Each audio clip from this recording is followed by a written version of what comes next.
গজারিয়া থানা প্রেস ক্লাবের সম্মানিত উপদেষ্টা ও সদস্যদের একান্ত প্রচেষ্টায় রমজানের পবিত্রতা ও সৌন্দর্যের সঙ্গে মিল রেখে ইফতার ও দোয়া মাহফিলের আয়োজন করেছে গজারিয়া থানা প্রেস ক্লাব।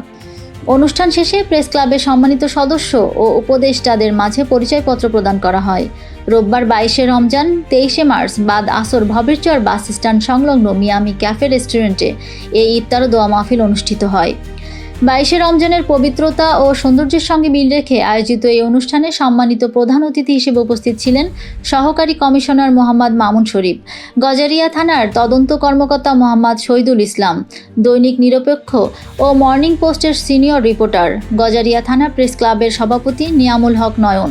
থানা প্রেস ক্লাবের সম্মানিত উপদেষ্টা মোহাম্মদ খোরশেদ আলম, সম্মানিত উপদেষ্টা মোক্তার হোসেন, গজারিয়া উপজেলা প্রাথমিক শিক্ষক প্রতিনিধি মোহাম্মদ সাখাওয়াত হোসেন, দৈনিক ঢাকা প্রতিদিন রিপোর্টার গাজী মাহমুদ পারভেজ, গজারিয়া থানা প্রেস ক্লাবের সম্মানিত উপদেষ্টা গাজী মোবারক, সম্মানিত উপদেষ্টা মোহাম্মদ ফেরদাউস, দ্য নিউ নেশন এর সোনারগাঁও প্রতিনিধি জহিরুল ইসলাম সিরাজ,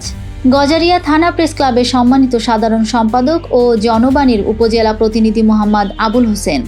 গজারিয়া থানা প্রেস ক্লাবের সম্মানিত কোষাধ্যক্ষ মোহাম্মদ সুমন খান, গজারিয়া থানা প্রেস ক্লাবের সম্মানিত সদস্য ও দৈনিক রূপবাণী পত্রিকার উপজেলা প্রতিনিধি মোহাম্মদ গোলাম মহিউদ্দিন,